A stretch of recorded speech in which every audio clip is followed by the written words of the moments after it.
Alex here with part 167 of the My Docket series on child custody and visitation. As with my previous videos, I'll take this opportunity to direct my viewers to part 0 if you haven't seen it yet.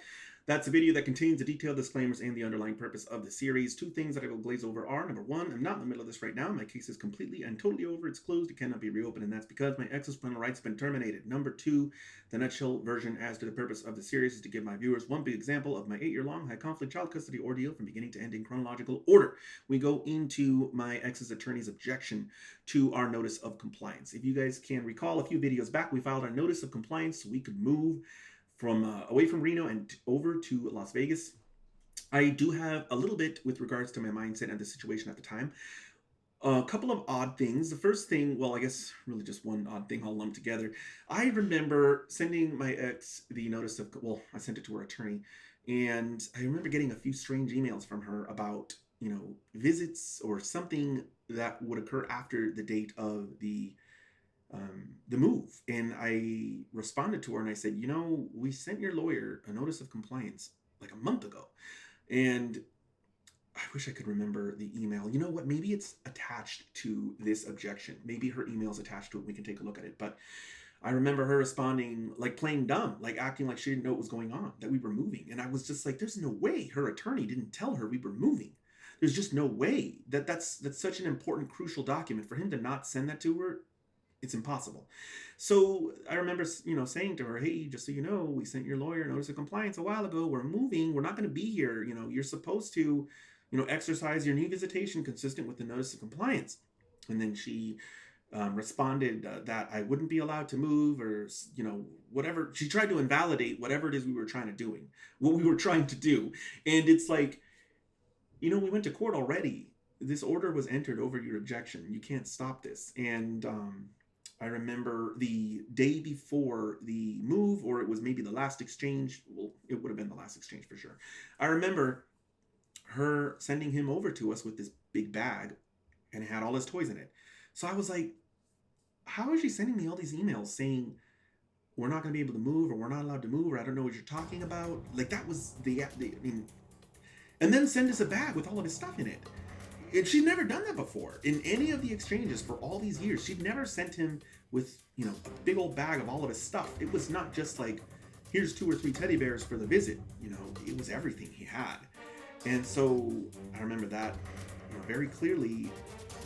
Maybe, I guess, on the one hand, she believed one thing. I'd say she believed 2 things simultaneously. I don't know. Anyway, I'm going to go ahead at this point in time and go into what my ex's attorney has filed.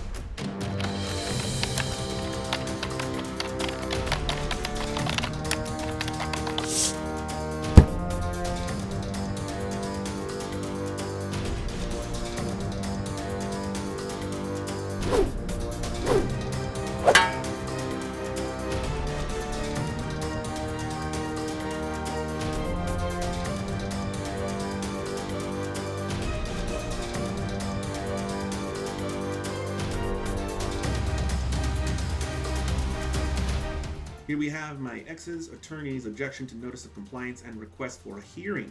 My ex is appearing through and by her attorney with a standard introductory paragraph. He indicates that he is representing her and that he is objecting to the notice of compliance and wants a hearing to address the custody schedule in this matter.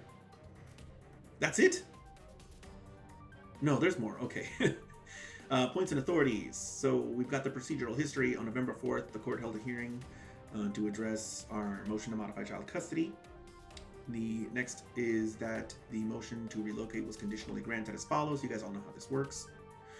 The next is the fact that we filed our notice of compliance. And the next is my ex is objecting to the proposed visitation schedule. Here we have the discussion. We have a statute on the law. Any order awarding a party a limited right to custody has to define that right with sufficient particularity. Okay, so what he's saying is that he needs a specific order for visitation. Moreover, the court specifically required that we provide the court with a specific visitation plan and a showing of how the visitation plan will be implemented. My ex is objecting to the proposed schedule for 2 reasons. First, the schedule is not specific enough. For example, the proposed schedule states that my ex will simply let me know when her visitations will occur. There are no specific dates or times outlined for the holidays mentioned. The number of issues not addressed is staggering. What? Not every holiday is mentioned. Extracurricular activities are not addressed. Oh my god, is this guy an idiot? She gets to take any days that she wants. I can't. Now I'm remembering this. Okay, if you guys would have read the notice of compliance, you would see that it states that she gets 52 days or something like that, and she gets whatever days she wants with extraordinarily rare exceptions. So it's like he's creating work where no work needs to exist. He's asking for the same exact thing, only instead of her being able to choose flexibly what days she wants, he wants her to be confined to a specific schedule. She could literally choose any 52 days she wants. And he's saying that he wants the specific dates ironed out, basically etched in stone. So he's going from the same exact thing, except now she loses all flexibility. There's nothing missing from that order. It's an order that gives her an overwhelming amount of freedom to choose when. She can choose the holidays that she wants. She like, he's trying to make it seem like we are banning her from going on any holidays. I don't understand if this guy is not reading or if he's, this is why people go ballistic when they read attorneys' documents. They just are like, what are you thinking? Anyway, let's go ahead, and you're going to hear this at the hearing too. My proposed schedule does not provide my ex with enough time with, what?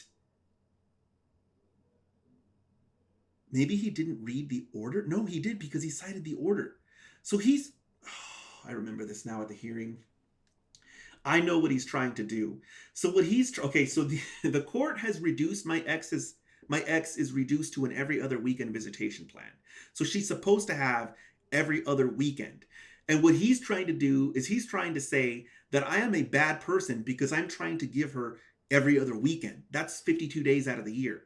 That's exactly what she gets under the court's order. I'm trying to give her the exact same thing. And he's trying to say that I'm a bad person because that's not enough and she deserves more time. It's like he has a selective memory because he cites portions of the order that discuss relocation, but he completely forgets the other portions of the order where the reason her time is being reduced is because she lost custody because of the neglect. This is the thing that drives people absolutely insane with attorneys. They can't even stop arguing things that have already been argued. This issue has been decided, and he's trying to bring it up again by characterizing me as an evil parent because I'm trying to give her too little time. This is disgusting. Let's go into the next section here. Setting forth by the way, this doesn't work. When we go to the hearing, the judge basically scolds them, I don't know, mainly her, for asking for more time when she's been specifically ordered to have this little time because she's neglectful of our son. This guy is just this. It's like all my emotions come back because they have the gall to abuse the legal process. This is an abusive litigation practice. Anyway, let's go ahead and continue. Setting forth a workable parenting plan where parties live a long distance away from one another requires incredible detail and foresight. There's no question that my proposed schedule is insufficient. So he's going to get what he wants. He's going to get the exact same amount of time, but it's going to be etched in stone. The judge is going to give her 52 days or something around that number, and they're going to be very specific, locked down dates and times. And as soon as the visitation schedule starts, she starts missing her days, which is sad because under my schedule, she could have gotten two or 3 weeks all in a row and, made it work around her schedule. And she went into court. This is the thing with high conflict people. This is absolutely maddening.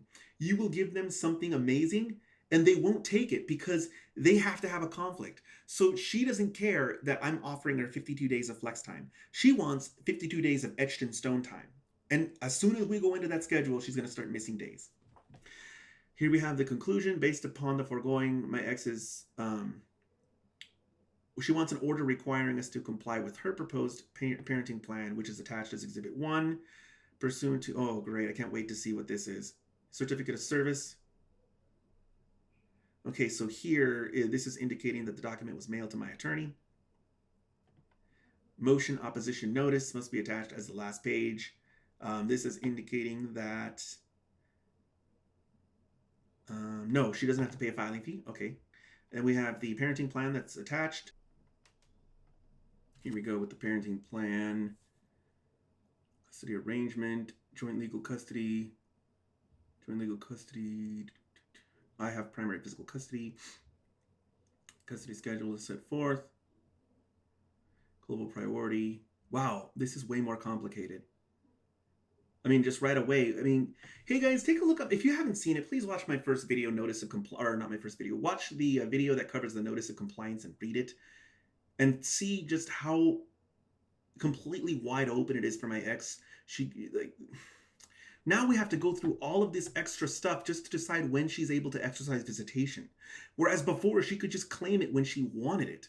She could literally say, I want March this day from this day, and then I want April this day from that day, and then May, April, it's like, now we have 22 pages to figure out when she can exercise her visitation.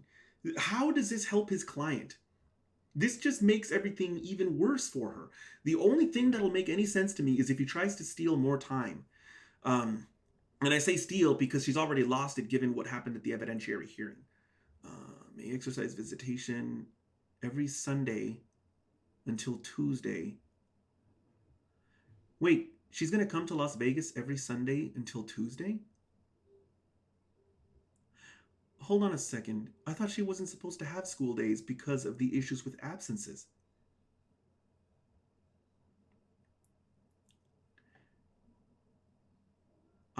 She shall provide me of her notice of intent to exercise visitation at least 7 days in advance. In addition, she can exercise visitation on a Wednesday, Thursday, Friday, or Saturday. Hold on a second. So she gets, am I reading this right? She gets every single Sunday, Monday, and Tuesday. And then on top of that, she gets Wednesday, Thursday, Friday, and Saturday. Wait, this isn't visitation. This is joint physical custody plus more. She shall have 2 hours of visitation. Oh, I see.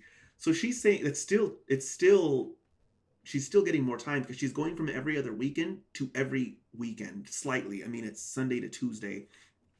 So she's going from 2 days every 14 days to roughly 2.5 days every 7 days. So this is definitely going to increase her visitation by more than double. And then she's also asking for additional blocks of time Wednesday, Thursday, Friday, or Saturday for 2 hours or 4 hours, which is going to spike the exchanges.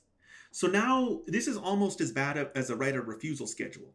So now she's got multiple exchanges every week because she would have her Sunday to Tuesday, and then she would have another couple of hours in the week. So we're going back up to 4 exchanges, which was nightmarish. So, I mean, this is, of course, to increase the conflict. And even though this is denied, because this goes to a hearing and she doesn't get any of this, even though it's denied, she still goes crazy and increases the conflict at exchanges. That's what leads to a multitude of other orders. The order banning her appearing from appointments, and then we've got the sole legal custody order, and then finally we have the TPR, and then of course the suspension of her visitation. So even with this all being denied, she's still going to increase the conflict anyway. But if only she was able to get what she wanted here, she would have been able to completely and totally wreck our experience in Las Vegas. Completely and totally annihilate, because I just can't even imagine, with all the conflict that was already occurring, given the denial of this request, it would have doubled or tripled the conflict that would have occurred. And of course, you know what? Now this makes sense, though. I can see why this makes sense, because what the lawyer's trying to do is dupe the judge into giving her a joint physical custody schedule, even though she doesn't have joint physical custody. He's trying to circumvent the primary physical custody order by saying, hey, now that Alex has moved, we need to set a better schedule. Alex put together a really crappy schedule. There's a problem with it, Your Honor. So let's put together this other schedule that's better, that gives her way more time than she would have had anyway, even if he stayed in Reno. He's basically trying to leverage the fact that, the court often forgets what's going on. He's trying to take advantage of what I talk about in the video, The Judge Does Not Remember You, and then he's hoping that the judge will just look at this as a brand new case. She'll completely forget the hearing that we went through, and then she'll give my ex all this extra time just because she's just forgot who we are. And that works. That's why attorneys like this do this. This is also why so many parents are disenfranchised from the legal system, Because could you imagine spending all that time and stress going through an evidentiary hearing, proving that your ex is neglectful, winning your hearing, and then a few months later, she hires a new attorney who takes advantage of the fact that the court, the judges have amnesia, and then they get the order changed, and now magically, it's as if you didn't even go and do all that other stuff. This is completely and totally inappropriate. It facilitates child abuse and neglect, and it disenfranchises the public from the court system. As I mentioned, guys, this is an abusive litigation practice, because the whole point of this parenting plan isn't to actually give her any better schedule at all. It's just an effort to try and confuse the court. Luckily, we're going to get to go through another hearing video, and we're going to get to have another premiere on that video. So look out for that, guys. It's coming up. So these holidays that he's asking for, she's actually going to get less holidays.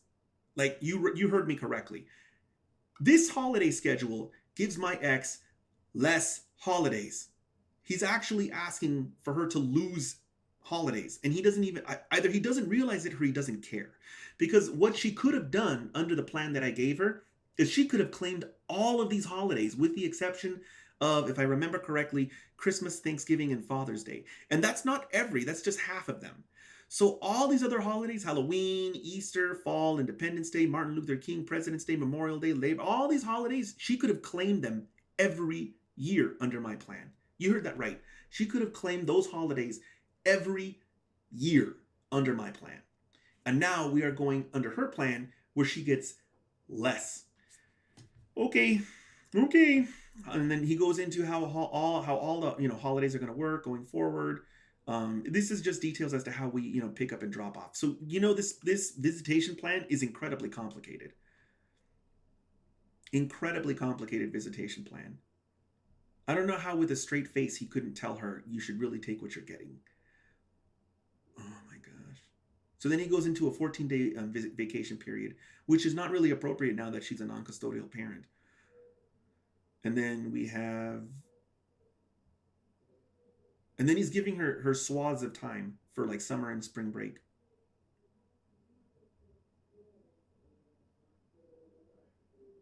What? Summer vacation. Except for oh my God. So except for the 14-day vacation as outlined above, my ex shall have the entire summer break. So she's getting every weekend and she's getting all of summer break. This is definitely a joint physical custody schedule he's getting her. He's just trying to weasel it in. I mean, if you guys didn't see this for yourselves and go through the experience that we went through with the My Docket series and see how much work it took to get this far, you wouldn't believe that attorneys would do this stuff. This is just mind-numbing. I can't wait to get to that hearing video, because none of this happens. And I think it's going to be a little therapeutic for everyone to see that, his efforts fail. But I know it was for me. For when I went to that hearing, I was like on pins and needles thinking, what if he successfully tricks this judge? And luckily he didn't. Exchange location. The party's exchange location will be determined by my ex if she's visiting, and by me if I travel to Reno for visitation.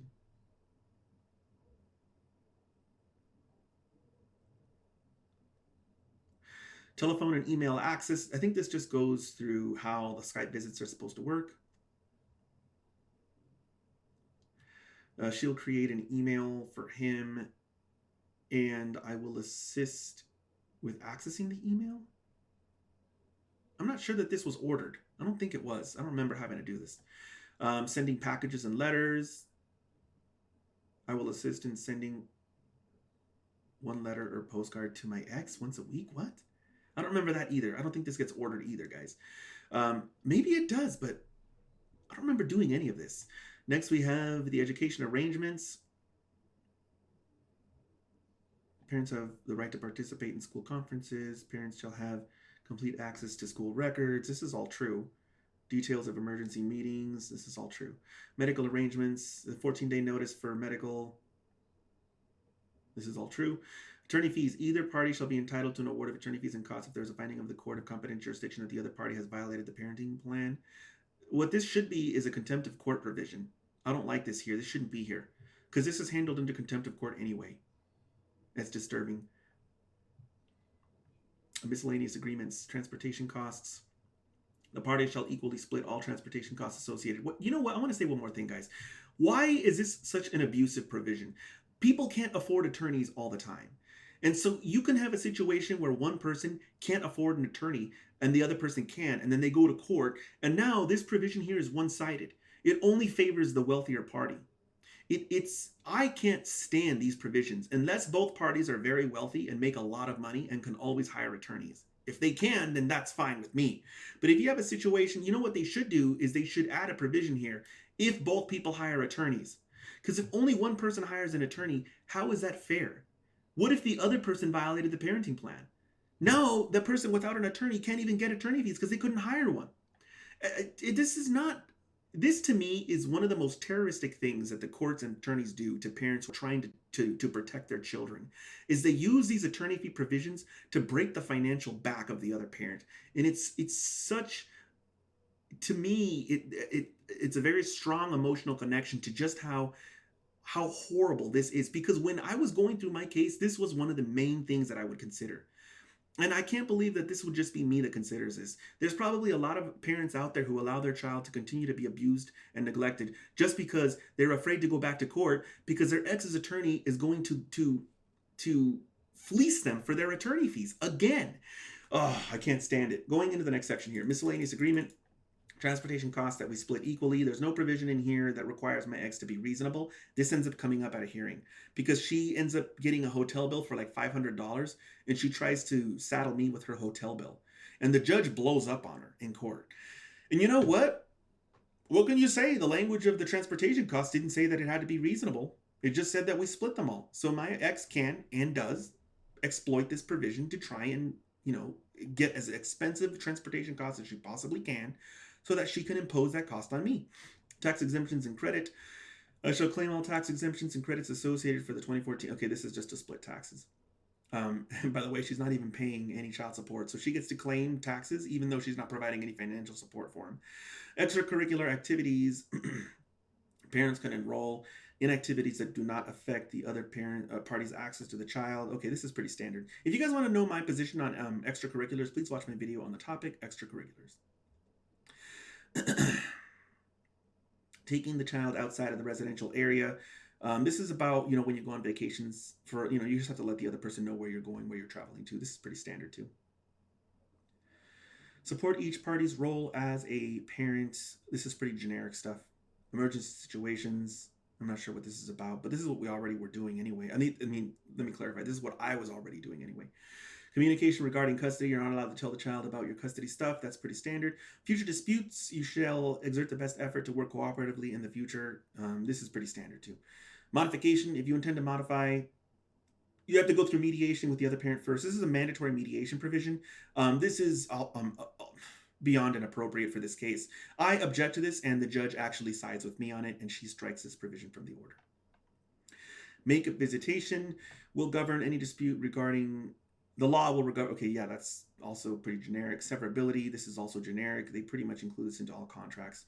Law and venue. This is also generic. It goes into the jurisdiction as to which court has jurisdiction over the case, and that's it. Here we have the request for submission. As with my previous videos, you can always just go ahead and take a look at the reference video, request for submission, to learn all about it. We've already discussed this numerous times in the My Docket series. And then we have the affirmation under the law indicating there's no social security number in this document. And finally, we have the certificate of service indicating this document was mailed to my attorney. Going into the aftermath, I filed, looks like, no documents in this particular video, so I incurred $0 in costs. My ex's attorney filed 2 documents, but they were free filings, so she incurred $0 in costs. I did have an attorney, but she wasn't charging me, so I incurred $0 in attorney fees. My ex's attorney would have probably put a lot of time putting together that parenting plan. I think a lot of it is probably boilerplate, and they just make a few tweaks here and there. But knowing my ex, there were for sure going to be some kind of back and forth communications, emails, phone calls on getting that tailored to exactly what it was she wanted. So I think that under the circumstances, it's reasonable to say that that attorney spent at least an hour on that parenting plan.